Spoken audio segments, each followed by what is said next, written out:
ಆಶಯವನ್ನು ಸಂವಿಧಾನದ ನಿರ್ಮಾತೃಗಳು ಮಾಡಿದ್ದಾರೆ. ನಾವು ಆರ್ಟಿಕಲ್ 14 ಮತ್ತು ಆರ್ಟಿಕಲ್ 21 ಅಂತಲೇ ಸಾಂವಿಧಾನಿಕ ವಿಧಿಯನ್ನು ಯಾವಾಗಲೂ ಕೇಳ್ತಾ ಇರ್ತೇವೆ. ಅದರಲ್ಲಿ ಎಲ್ಲರಿಗೂ equal justice for all and justice equally for all ಅಂತ ಹೇಳ್ತಕ್ಕಂಥದ್ದನ್ನು ನಾವು ಪದೇ ಪದೇ ಕೇಳಿರ್ತೇವೆ. ಹೋರಾಟ ಪ್ರಾರಂಭ ಮಾಡಿದ್ದು ಬಹಳ ಪ್ರಮುಖ ಘಟ್ಟದಲ್ಲಿದೆ. ಈಗಾಗಲೇ ಹಿಂದಿನ ಮುಖ್ಯಮಂತ್ರಿಗಳು ಅದಕ್ಕೆ ಒಪ್ಪಿಗೆ ಸೂಚಿಸಿದ ಅನ್ನೋದ್ರ ಬಗ್ಗೆ ಜಗದೀಶನವರು ಹೇಳಿ, ನಮಗೆ ಅಗತ್ಯ ಇರುವಂಥದ್ದು ಎರಡು, ಒಂದು ಹೈಕೋರ್ಟ್ನ ಪೀಠ, ಇನ್ನೊಂದು ಡಾಕ್ಟರ್ ಭಂಡಾರಿ ಅವರು ಹೇಳಿದಾಗೆ ಒಂದು ಮೆಡಿಕಲ್ ಕಾಲೇಜ್ ಒಪ್ಪಿಗೆ. ಯಾಕಂದರೆ ಖಾಸಗಿ ಕಾಲೇಜ್ ಇದೆ, ಸರ್ಕಾರಿ ಕಾಲೇಜು ಸರ್ಕಾರಿ ಆಸ್ಪತ್ರೆ ಬಂದರೆ ವೆಚ್ಚ ಕಮ್ಮಿ ಆಗ್ತದೆ ಅಂತ, ರೋಗಿಗಳಿಗೆ ವೆಚ್ಚ ಕಮ್ಮಿ ಆಗ್ತದೆ ಒಂದು. ಹೈಕೋರ್ಟ್ ಪೀಠ ಇಲ್ಲಿ ಆದರೆ ಕಕ್ಷಿಗಾರರಿಗೆ ಸಹ ವೆಚ್ಚ ಕಮ್ಮಿ ಆಗ್ತದೆ. ಇಲ್ಲಿಯ ವಕೀಲರು ಹೆಚ್ಚು ಚಾರ್ಜ್ ಮಾಡಲಿಕ್ಕಿಲ್ಲ. ಒಂದು ಸಲ ಬೆಂಗಳೂರು ಮುಟ್ಟಿದ ಕೂಡಲೇ ಅದರ ಕತೆ ಬೇರೆ. ಅದು ಸೀನಿಯರ್ ಅಡ್ವೊಕೇಟನ್ನು ಎಂಗೇಜ್ ಮಾಡಿದಾಗ ಪರ್ ಎಪಿಯರೆನ್ಸ್ ಆಗ್ತದೆ. ಪರ್ ಎಪಿಯರೆನ್ಸ್ ಆದಾಗ ಸಾಮಾನ್ಯ ಕಕ್ಷಿಗಾರನಿಗೆ ಅದರ ಬಗ್ಗೆ ಆ ವೆಚ್ಚವನ್ನು ಭರಿಸುವಂಥ ಶಕ್ತಿಯೂ ಇರಲಿಕ್ಕಿಲ್ಲ. ಆದರೆ ಯಾರು ಕೆಳಕೋರ್ಟ್ನಲ್ಲಿ ವಾದವನ್ನು ಮಾಡಿರ್ತಾರೆ ಅವರಿಗೆ ಪುನಃ ಒಂದು ಅವಕಾಶ ಸಿಕ್ಕಿದೆ ಹೈಕೋರ್ಟ್ನ ಬೆಂಚ್ನಲ್ಲಿ ವಾದ ಮಾಡಲಿಕ್ಕೆ. ಅವರಿಗೆ ಕೇಸ್ನ ಬಗ್ಗೆ ಮಾಹಿತಿ ಇರ್ತದೆ, ಆದರೆ ಅವರೇ ಮುಂದುವರ್ಸ್ಕೊಂಡು ಹೋಗ್ಬೋದು. ಪುನಃ ಬಂದು ಬೇರೆ ವಕೀಲರಿಗೆ ಬ್ರೀಫ್ ಮಾಡುವಂಥ ಅಗತ್ಯ ಇರೋದಿಲ್ಲ. ವೆಚ್ಚವೂ ಕಮ್ಮಿ ಆಗ್ತದೆ ಅಂತ ನಾನಂತೂ ಭಾವಿಸ್ತೇನೆ. ಮುಂದೇನಾಗ್ಬೋದು ಗೊತ್ತಿಲ್ಲ ನನಗೆ. ಇವತ್ತಿನ ಪರಿಸ್ಥಿತಿಯಲ್ಲಿ ವೆಚ್ಚ ಕಮ್ಮಿ ಆಗ್ಬೋದು ಅಂತ ನಾನು ಭಾವಿಸ್ತೇನೆ. ಅದೇ ರೀತಿಯಲ್ಲಿ ಎರಡಕ್ಕೂ ವೈದ್ಯಕೀಯ ವೆಚ್ಚ ಮತ್ತು ಲೀಗಲ್ ಫೀಸ್ ಕಮ್ಮಿ ಆದಾಗ ಜನಸಾಮಾನ್ಯರಿಗೆ ಆ ಬರ್ಡನ್ ಸ್ವಲ್ಪ ಕಮ್ಮಿ ಆಗ್ತದೆ ಅಂತ ನಾನು ಭಾವಿಸ್ತೇನೆ. ಒಂದು, ಇಲ್ಲಿಂದ ಹೋಗುವಂಥದ್ದು, ಅಲ್ಲಿ ಇನ್ನೊಂದು ಪ್ರತ್ಯೇಕವಾಗಿ ರಿಪಿಟಿಷನ್ ಫೈಲ್ ಮಾಡುವಂಥದ್ದು, ಇವೆಲ್ಲವನ್ನು ಅನೇಕ ಸಮಸ್ಯೆಗಳಿವೆ. ಕೆಲವೊಮ್ಮೆ ಹೇಳ್ತಾರೆ ಜಸ್ಟಿಸ್ ಹರಿಡ್ ಜಸ್ಟಿಸ್ ಬರಿಡ್ ಅಂತಲೇ ಜಸ್ಟಿಸ್ ನರವಣದಲ್ಲಿ ಹೇಳಿದರು. ಹಾಗಾಗೋದಿಲ್ಲ, ಹರಿಯಲ್ಲ. ಅತಿ ಶೀಘ್ರದಲ್ಲಿ ಕಕ್ಷಿಗಾರರಿಗೆ ಕಾನೂನಿನಡಿಯಲ್ಲಿ ನ್ಯಾಯ ಸಿಕ್ಕುವಂಥ ವ್ಯವಸ್ಥೆ ಆಗಬೇಕಾಗ್ತದೆ. ಅದಕ್ಕೋಸ್ಕರ ಉಡುಪಿಯಲ್ಲಿ ಒಂದು ಆಗಬೇಕಂತ, ಅದು ಮಂಗಳೂರಿನಲ್ಲಿ ಆಗಬೇಕು, ಉಡುಪಿಯಲ್ಲಿ ಆಗಬೇಕಂತ ಚರ್ಚಿಸ್ತಾರೆ.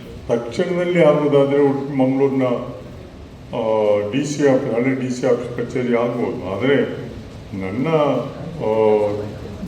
ಚಿಂತನೆ ಉಡುಪಿ ಮಂಗಳೂರಿನ ಮಧ್ಯದಲ್ಲಿ ಎಲ್ಲಿಯಾದರೂ ಇದ್ದರೆ ಇಲ್ಲಿಂದ ಕಕ್ಷಿಗಾರರಿಗೂ ಸುಲಭವಾಗ್ತದೆ, ಮಂಗಳೂರಿನವರಿಗೂ ಬಂದು ಹೋಗ್ಲಿಕ್ಕೆ ಸುಲಭವಾಗ್ತದೆ. ಮುಲ್ಕಿ ಸಜೆಸ್ಟ್ ಮಾಡಿದಾರಲ್ಲ, ಪಡುಬಿದಿರೆ ಮುಲ್ಕಿ ಮಧ್ಯದಲ್ಲಿ.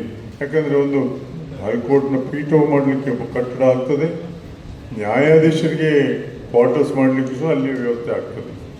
ಇವೆಲ್ಲವೂ ಒಂದು ಕಡೆ. ಯಾಕಂದರೆ ಧಾರವಾಡ ಪೀಠ ಇರುವಂಥದ್ದು ಹುಬ್ಬಳ್ಳಿ ಧಾರವಾಡದ ಮಧ್ಯ. ಅದರಿಂದ ಇಲ್ಲಿ ಒಂದು ಅದೇ ರೀತಿಯಲ್ಲಿ ಮಾಡಿದರೆ ನಾವು ಇನ್ನೊಂದು ಆಲೋಚನೆಯನ್ನು ಸಂದರ್ಭದಲ್ಲಿ ಈ ಒಂದು ಕರಾವಳಿಯಲ್ಲಿ ಹೈಕೋರ್ಟ್ ಪೀಠ ಆದರೆ ನಮ್ಮ ಬೆಂಗಳೂರಿನ ಹೈಕೋರ್ಟ್ನ ಒತ್ತಡ ಕೂಡ ಸುಮಾರು 10ರಿಂದ 20% ಕಡಿಮೆ ಆಗ್ತದೆ. ಇಲ್ಲಿನ ಪ್ರಕರಣಗಳನ್ನು ಸ್ಥಳೀಯವಾಗಿ ನಾವು ಇಲ್ಲಿ ಸಮಸ್ಯೆಯನ್ನು ಬಗೆಹರಿಸಿಕೊಳ್ಳೋದಕ್ಕೆ ಅನುಕೂಲ ಆಗ್ತದೆ. ಹಾಗೆ ಮತ್ತು ನಮ್ಮ ಸಾಂವಿಧಾನಿಕವಾಗಿರ್ತಕ್ಕಂಥ ಅನೇಕ ಹಕ್ಕುಗಳನ್ನು ಕೂಡ ನಾವು ರಕ್ಷಿಸಿಕೊಳ್ಳೋದ್ರಲ್ಲಿ ಈ ನ್ಯಾಯಾಲಯದ ಮೂಲಕ ನಾವು ಪಡ್ಕೊಳ್ಬೋದು. ಆದ್ದರಿಂದ ಈಗಾಗಲೇ ಇದೇನು ಹೊಸ ಬೇಡಿಕೆ ಅಲ್ಲ. ನಮ್ಮ ಕರ್ನಾಟಕದಲ್ಲಿ ಈಗಾಗಲೇ ಧಾರವಾಡದಲ್ಲಿ ಈಗ ಒಂದು ಪೀಠ ಅಧಿಪೀಠ ಮುಂಚೆ ಇತ್ತು, ಈಗ ಅದು ಪರ್ಮನೆಂಟ್ ಬೆಂಚ್ ಅಂತೇಳಿ ಅಲ್ಲಿ ಪರ್ಮನೆಂಟ್ ಬೆಂಚ್ ಅಂತೇಳಿ ಈಗ ಡಿಕ್ಲೇರ್ ಆಗಿದೆ. ಗುಲ್ಬರ್ಗ ಮತ್ತು ಕಲಬುರಗಿ ಮತ್ತು ನಮ್ಮ ಧಾರವಾಡದಲ್ಲಿ ಈಗಾಗಲೇ 2 ಪೀಠಗಳು ಉತ್ತರ ಕರ್ನಾಟಕ ಭಾಗದಲ್ಲಿ ಕಾರ್ಯನಿರ್ವಹಿಸ್ತಾ ಇದ್ದಾವೆ. ಹಾಗೆ ನಮ್ಮ ಮಹಾರಾಷ್ಟ್ರದಲ್ಲಿ ನೋಡಿದರೆ ಅಲ್ಲಿ 3 ಹೈಕೋರ್ಟ್ನ ಸಂಚಾರಿ ಪೀಠ ಹಾಗೆ ಪರ್ಮನೆಂಟ್ ಬೆಂಚ್ಗಳು ನಮ್ಮ ನಾಗ್ಪುರದಲ್ಲಿದೆ, ಔರಂಗಾಬಾದ್ನಲ್ಲಿದೆ, ಹಾಗೆ ಗೋವಾದಲ್ಲಿದೆ. ಹಾಗೆ ತಮಿಳುನಾಡಲ್ಲಿ ನೋಡಿದರೆ ನಮ್ಮ ಚೆನ್ನೈ ಮತ್ತು ಮದುರೈನಲ್ಲಿದೆ. ಇದೆಲ್ಲವೂ ಈಗಾಗಲೇ ವ್ಯವಸ್ಥೆಯಲ್ಲಿ ಅನೇಕ ರಾಜ್ಯಗಳು ಅವರವರ ಅಲ್ಲಿನ ಮುಖ್ಯ ನ್ಯಾಯಾಧೀಶರುಗಳಿಗೆ ಬೇಡಿಕೆ ಹೋದಂಥ ಸಂದರ್ಭದಲ್ಲಿ ಅದರ ಅವಲೋಕನವನ್ನು ಮಾಡಿ ಅಲ್ಲಿನ ಮುಖ್ಯ ನ್ಯಾಯಾಧೀಶರು ಇಂತಹ ಒಂದು ತೀರ್ಮಾನಗಳನ್ನು ಕೈಗೊಂಡಿದ್ದಾರೆ. ಸೊ ಈ ತೀರ್ಮಾನಗಳು ಈಗಾಗಲೇ ಆಗಿರೋದ್ರಿಂದ ನಮ್ಮ ಇಲ್ಲಿನ ಕರಾವಳಿ ಜಿಲ್ಲೆಗಳು ಈಗಾಗಲೇ ನಮ್ಮ ಇಲ್ಲಿನ ಸಣ್ಣ ಸಣ್ಣ ಭೂ ಹಿಡಿವಳಿದಾರರಿಗೆ ಅನೇಕ ಭೂ ವ್ಯಾಜ್ಯಗಳಿದ್ದಾವೆ. ಇಲ್ಲಿನ CRZ ಸಮಸ್ಯೆಗಳಿದ್ದಾವೆ, ಮೀನುಗಾರರ ಸಮಸ್ಯೆಗಳಿದ್ದಾವೆ. ಈ ರೀತಿಯಾದಂತಹ ವಿಶೇಷ ಅನೇಕ ಪ್ರಕರಣಗಳು ಕೂಡ ನಮ್ಮ ಕರಾವಳಿ ಭಾಗದಲ್ಲಿ ಅತ್ಯಂತ ಎಲ್ಲ ನಾವು ನೋಡ್ತಿರ್ತಕ್ಕಂತಹ ವಿಷಯ. ಈ ರೀತಿಯಾಗಿ ಒಂದು ರೀತಿಯಲ್ಲಿ ಭೌಗೋಳಿಕವಾಗಿಯೂ ಕೂಡ ನಮಗೆ ಪ್ರಾದೇಶಿಕವಾಗಿ ಕರಾವಳಿಯಲ್ಲಿ ಹೈಕೋರ್ಟ್ ಪೀಠ ಆಗ್ತಕ್ಕಂಥದ್ದು ಒಂದು ಔಚಿತ್ಯಪೂರ್ಣ ವಿಷಯ. ಹಾಗೆ ಅದರ ಒಟ್ಟಿಗೆ ಇಲ್ಲಿ ಸ್ಥಳೀಯವಾಗಿ ನಮಗೆ ನ್ಯಾಯದಾನದ ವ್ಯವಸ್ಥೆಯನ್ನು ನಾವು ತರಬೇಕಾದಂಥದ್ದು ನಮ್ಮೆಲ್ಲರ ಜವಾಬ್ದಾರಿ.